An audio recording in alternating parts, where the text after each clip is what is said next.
ខ្ញុំដំកើងទ្រង់បាត់ទូលបង្គំយកទ្រង់ជាទីគប់ចិត្ត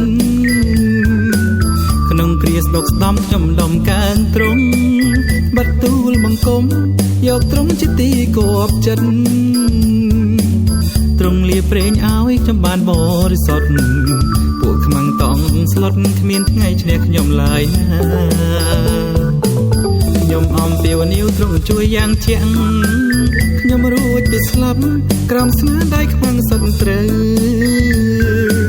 ខ្ញុំអំពាវនាវទ្រង់ជួយយ៉ាងជាក់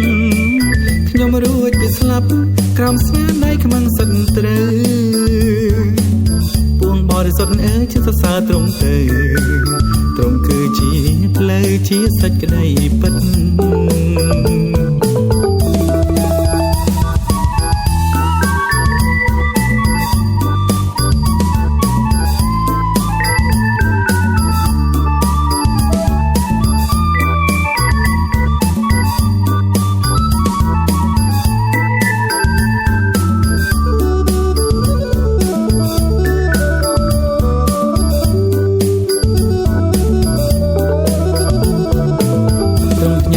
កូនតែមួយផ្លែទេទ្រង់មិនចង់ទេឃើញតែភ្នែកយើងរាល់គ្នាទ្រង់ខ្ញាល់កូនតែមួយផ្លែទេទ្រង់មិនចង់ទេឃើញតែភ្នែកយើងរាល់គ្នាទ្រង់បែរព្រះភ័ក្ត្រត្រឹមតែមួយគ្រារះទ្រង់អំពាវនាវស្វែងរកទ្រង់វិលវិញកានព្រះអង្គម្ចាស់ទូលបង្គំអើយសូមទ្រង់ធ្វើជានាងជំនួយដល់ខ្ញុំផងព្រះអង្គម្ចាស់ទូលបង្គំអើយសូមទ្រង់ធ្វើជានាងជំនួយដល់ខ្ញុំផងទ្រង់បានផ្លាំងកាយយំសោកសៅ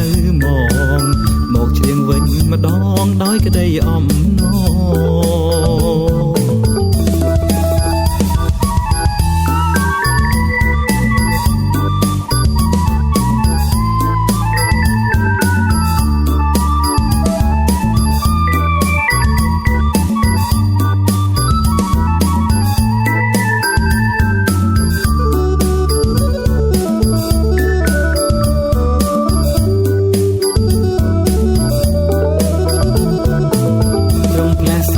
ការកាន់ទុកចេញឲ្យទូលបង្គំស្លៀងឈុនអំណរឡើងទ្រង់ផ្លាំងសម្ពុតការកាន់ទុកចេញ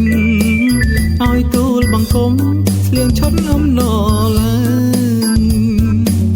ដើម្បីឲ្យបានច្រៀងសរសើរទ្រង់ឥតនៅស្ងៀមឡើយថ្វាយអង្គម្ចាស់ដ៏អង្គល